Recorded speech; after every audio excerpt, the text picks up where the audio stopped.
Hi everyone, welcome back to the HR Leaders Podcast. Today's guest is Louisa Gregory, Vice President of Culture, Change and Diversity at Colt Technology Services, a multinational telecoms company whose purpose is to transform the way the world works through the power of connectivity. She shares how Colt Technology Services are creating an inclusive workplace so that everyone has a chance to thrive. She also talks about how they're developing managers to lead hybrid teams, lead with empathy, and promote workplace well-being. Welcome to the show, Louisa. How are you? I'm great, thank you. Thank you for having me. Well, thank you for joining us. You're the first guest in the studio ever. I feel extraordinarily privileged. Before we jump in, tell everyone a little bit more about yourself personally and your journey to where we are now. I'm sure people have already picked up the accent already. My defining accent. So I was born in Australia, as people may well have guessed. My first job was in customer service, actually, in a call centre. From there, I joined a smaller organisation and again did customer service, but very quickly had already decided that I wanted to work more with people. Call centre is managing people, Yeah. but work more in the field of HR. And really make an impact upon people. So I joined an internal recruitment team, did that for about a year, progressed up to a HR manager for the Australian operation, was doing that for a couple of years, and then they asked me to relocate to Singapore. Oh, wow. Which was a bit, grew up in a country town. That was kind of a bit, really? Live in Asia? Had never. What's the initial reaction? Was it excitement or fear? Fear, absolutely fear. I'd never even been to Asia before. And now you're about to go and live there. And now I was about to go and live there. I moved to Singapore and looked after HR for the region, the Southeast Asia region. So your first role was looking after, senior role was in a completely foreign country. Was in a foreign country. Cultural differences, so many other things. Cultural differences, vastly different employee relations Jump in the landscape. deep end. Quite a shock to the system, actually. So yeah, that was a real baptism of fire. Then I did a bit of a career U-turn, actually. I went and became the chief of staff to the CEO. So used some of my people skills, but actually it was more about communication. It was more about understanding the business. It was really dealing with strategy. We looked at some M&A activity for one part of the business. And then ultimately that business got sold. So I supported him in terms of the sale of the business as well, and managed that process in conjunction with the legal team and the external bankers and the consultants. So again, another real... Was that intentional there in terms of we always hear about understanding the business? Was that the rationale behind that move? Absolutely. I started in customer service and got a very great view of dealing with the customer.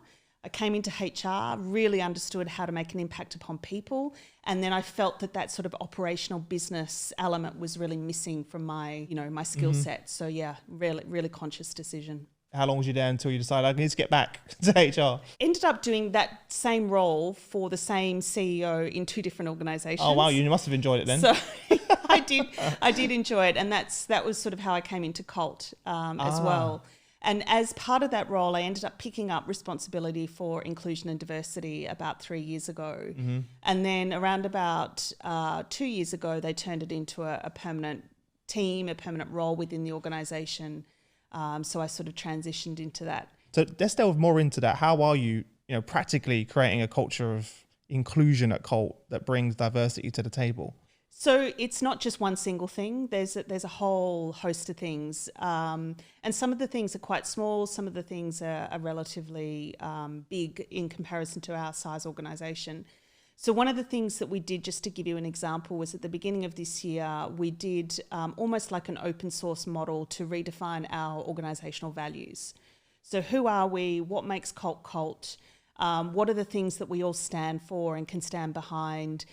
We invited every employee to participate in that, and as a consequence, we have a set of company values that describe who we are, that our employees built. Mm-hmm. That was one of our starting points. We've also really built our management and leadership capability around inclusive leadership. We put all 700 people managers in 2020 through inclusive leadership training. We're rolling out actioning inclusion this year. We've done a whole host around unconscious bias and respect at work, and we've built programs around allyship. There's a lot. So, yeah, it's giving people a common framework and a language to That's an work important from. part, right? Having that common language is absolutely. Because otherwise, people just don't. They feel they're scared to say something in case they say something wrong, right? And having that common language to use is a massive part of the puzzle. So people could just start having conversations. Yeah. As well. Let's start from the values then. What were were there any surprises? A lot of organisations have very traditional things. They have words, and it might be around inclusion, it might be around inspirational, it might be, whatever the words are, which we had. That was our old version. We transitioned to make them very short, sharp sentences. So we know people matter is one of our values. We win together. We can always find a better way, and we can change the world. They're now our 4 organisational values. If I had to pick one, I'd say we can change the world is probably the one that surprised me the most, because it does feel so big. It feels, how can I as an individual do that? But it was the one that people really actually got behind the most. They really want to be part of something bigger. Yeah. It's like last night I was watching the new NASA documentary and SpaceX, because they sent the sort of 4 civilians to space, and their why at SpaceX is to become multi-planetary. Doesn't get much bigger than that. No. we're gonna build a new nation on other planets as well. Which sounds, if Elon Musk said that to someone before building the company, they would have thought he was crazy. They probably still do. They probably still do, but he's doing it. He's doing it and making it happen. So I feel like you do need that. And I think throughout the pandemic, that made me think as well about our company. What are we doing? Where we're going? Are our goals, are we being as aspirational as we should be? And when we talk to people about, our goal is to shape the future of work, they're like, well, how are you going to do that, Chris? Right? But it needs to be big. Yeah, absolutely. To do that. And I love the fact that you made it sentences, because then again, people can have conversations around it. And also sometimes when it's a word, that word can mean different things. Well, that's what we found with our old version, particularly when we operate in 23 countries. We have roughly 400 people in Japanese, and actually there was 2 of the old values in particular that didn't translate. Really? You didn't realise that until you did it? We didn't realise that because we didn't test it. So, of course. That's an interesting one, but you learn the hard way, right? People have had a lot of time to think during the pandemic, and one of those things is they're thinking about their why, their purpose, and then why am I doing this? People sitting at home for the last 18 months thinking, do I really want to do this? And that kind of leads us on to this whole great resignation that we're seeing. What are your thoughts on that? Do you think it's because people only want to work remotely now? Like, what's the driver behind it, this great resignation we keep hearing about? I think, people have obviously different reasons, and discovering your purpose is, as you said, I think is one thing that people have realized that, do I really need to do all this travel? Do I really need to be missing out on time with my kids? Do I really want to sacrifice my hobby or other passions that I have? But I think one of the other things that started to happen in lockdown was managers are so used to having their teams around them, and having to manage remotely, I think for some managers was not something they knew how to deal with. It's a new skill. It's a brand new skill. It's hard. So in my conversations with my network, what a lot of managers did to compensate that was started micromanaging. Oh, and when you're micromanaging and you're working remote and you're always on, and it's just, I think that for many people, that's been the trigger. It's like, I just don't need to deal with this anymore. And that's why our, inclusive leadership program was one of our really key things. We didn't foresee the Great Resignation. I'm not suggesting that we had any sort of crystal ball, but what we did realise was very quickly was that managing remotely is a different skill set that we needed to train our managers for. You're right, because it got to the point where people were just putting in Zoom calls for the sake of putting in a Zoom call, just to have a conversation. It will take 2 minutes. Yeah. But now all of a sudden I have to be on camera. I've got to worry about the background. It's just exhausting. I've forgotten how to have a phone call. I've forgotten that I can just pick up the phone and ask you a question. I said that to the team. I like phone calls still. Get something done quickly. Hi, this is what's happening. All right, bye, gone, done. People forgot about that. All of a sudden it needs to be a Zoom call for everything that we do. And I think in the beginning as well, everyone had to recreate routines again from scratch. One of those was actually making space. Yeah, absolutely. I found myself in the first few Setting months just like no times blocked out whatsoever, and it's just back to back. Yeah, It's exhausting. not healthy. No. I saw you ask a question on LinkedIn the other day, and I wrote it down because I was excited to ask you this question straight back at you. What's one thing that you'd change around the world of work? I thought it was a really interesting question you posted on LinkedIn. I think it's how do we build capacity within leaders to make it not about them? I mean, we've all come across those leaders that they walk in the room and they suck all the oxygen out of the room because they're so big a personality that, you know, it's just about them. To me, real leadership is around, and it comes back to inclusion, it's around creating the environment for everybody else around you to thrive. You know, Barack Obama is one of those people who, you know, he wants other people to do well. It's not about him. It's about how other people, you know, build their capacity and thrive. Mm-hmm. And that to me is the one thing that I would change. That if we could have a much more common understanding of great leadership, I think everyone would be so much better off. I don't think anyone would disagree with you. But to that point, why do you think that style of leadership is still so common then?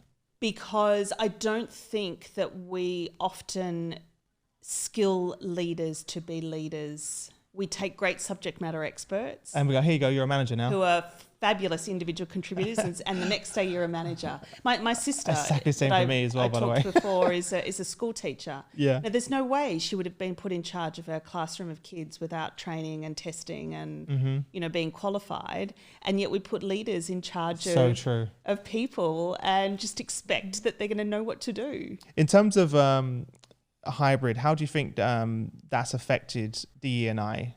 So I think there's positives and negatives and winners and losers. Many of us will have read the studies on the impact it's had to women in particular, that, you know, more women tend to be in lower paid occupations that have been hardest hit by either furlough or redundancy. More women are impacted by working at home because women are often expected to carry the bigger burden of childcare and home care, and therefore that's excluded some women from work because they've had to pick up this extra burden. But there's also been winners as well. There's been people who, you know, we've got one particular case of someone who, because of disability, was not able to travel easily into the office. So was always a remote worker. And now with hybrid, everybody's on Zoom, everybody's in the same size square, everybody's dealing with the same things about working from home, and she suddenly feels more included in what's going on because everybody's more equal. So, you know, there are winners and losers, but there's the young people who, you know, grads who really struggle because they've never worked in the world of work before, and, you know, how do you induct them adequately via a Zoom screen?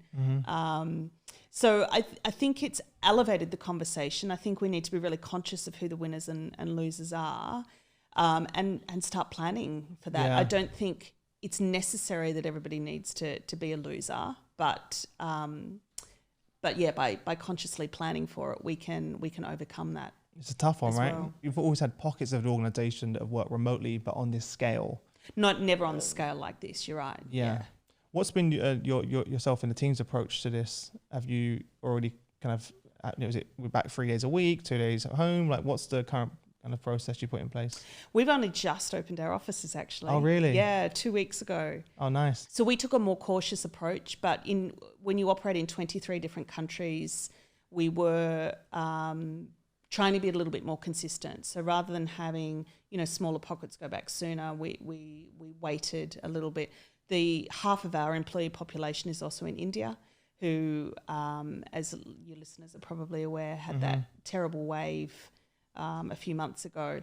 We have kept it voluntary until the end of this year. Our hybrid policy will take effect in January, where people can choose. They can come in 1 day a month, right through until, you know, full time in the office. So.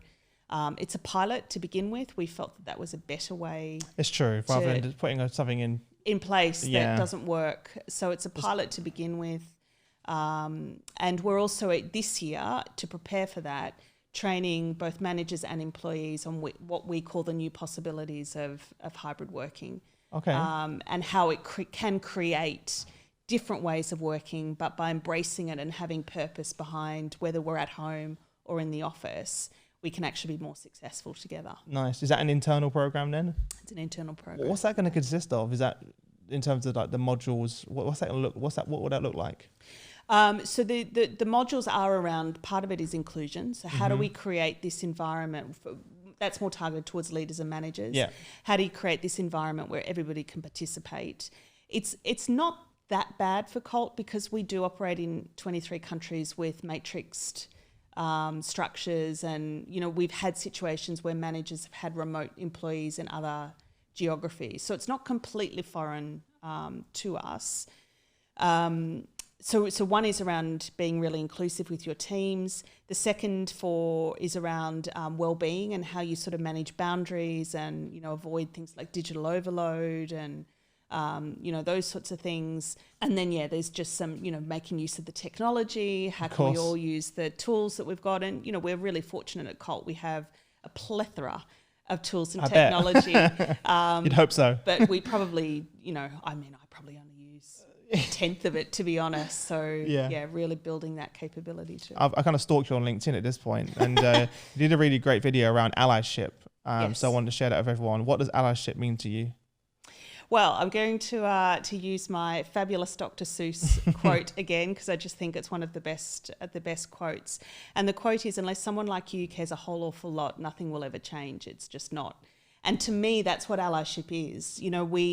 We can all sit on the sidelines and say, we care about people who are LGBTQ+, we can care about people of different races and ethnicities, and of course we're not biased and all that sort of thing. But being optical allies means actually taking a stand and supporting people, being vocal about creating a culture where everybody can thrive and progress.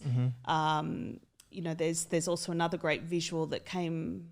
It was a US one where, racism most of it is like an iceberg. It sits below. There's the really visible things, the Ku Klux Klan and those sorts of things that are highly visible, and we all acknowledge, terrible racist things to happen. But there's a whole lot of microaggression and stuff that sits underneath that. Yeah. So allyship is around recognising that and calling those things out and not allowing those behaviours to happen within the workplace.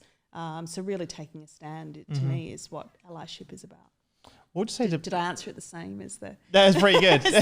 You remembered the quote. I did remember the So quote. that was already a success. What was, since sitting in this role for D&I, what's the biggest thing that you've learned from being in this role? I think one of the things is common sense is not common. So while to me it just doesn't make sense that we would exclude people based on X, Y, and Z. Y, and Z, Yeah. people still struggle with some of those things. And to me, it's common sense that you just include everybody. But as I said, common sense is sometimes not very common. Well, that's where the nature of unconscious bias, right? The nature of unconscious bias. People just don't see it.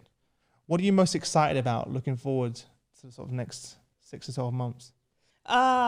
Being able to travel again. Dare Really? I say it? Oh my God, no. How much did you travel beforehand to where we are now?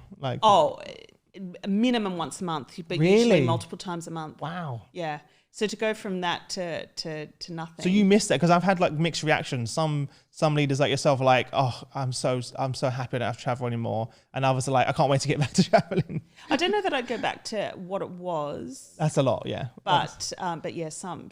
You really, is it because what is it you miss? I think it's just for me, 5,000 people, only 800 of us sit in London. So the opportunity to spend time with people in their home location, to really understand their challenges. They're always so proud of what they've done. They love to introduce their charity partners. It's all that sort of thing that I just think broadens your horizons about people and individuals and, what they bring to the environment as well. But yeah, I was actually in Singapore at dinner with a group of friends, one of whom works as the senior risk manager, we did at the time, for one of the major hotel chains, and got a phone call while we were at dinner, Singapore's first COVID case. So Really? Yes. Oh, wow. So You managed to get back though. That's good. I managed to get back to London and then wasn't allowed to leave again. So Wow. Before I let you go, I'm going to jump into a quick fire round. All right, so I'm going to ask you 5 questions. You have no longer than 30 seconds to give us amazing answers. Okay. Are you ready? I Ready? hope so. What was the number one thing that was holding you back from becoming a senior HR leader? Myself. It's nobody else held me back. It was purely me. Self-confidence. Limiting beliefs. Self-limiting beliefs. Absolutely. What's the best piece of business advice you've ever received? Trust yourself. Back to the question. Back to number one. It all links together. Yeah, it does. It does. How would your family describe what you do for a living? I don't think they actually know. I think their default is she lives in London. And that kind of just explains it. She doesn't want to be near us. She doesn't want to be near us. She went to Singapore. She went to London. I don't know where you're going to go next. Run out of places to hide now at this point. What's one book do you recommend to our audience No and rules, why? rules. What and why? It's all about how Netflix created their awesome culture that I think is still something we can all learn from. 100%. We've got a long way to go. Last question. What advice would you give to aspiring HR executives out there? Know your business. So I think sometimes HR professionals can get a little bit stuck in being HR professionals and really their customer is the business. So get to know the business. You mentioned earlier you literally spent years out of the business working directly with the CEO as well. So I think that's a fantastic piece of advice. And then very last question, where can people connect with you if they want to say hi, say hello, reach out? Can connect with me on LinkedIn, Louisa Gregory at Colt Technology Services, or they can email me, which I'm happy to give, which is louisa.gregory@colt.net. Amazing. Well, thank you so much for joining us. It's a real pleasure and what an amazing guest to have as our first guest in the studio. So thank you. Thank you so much. Thanks. So great to be here.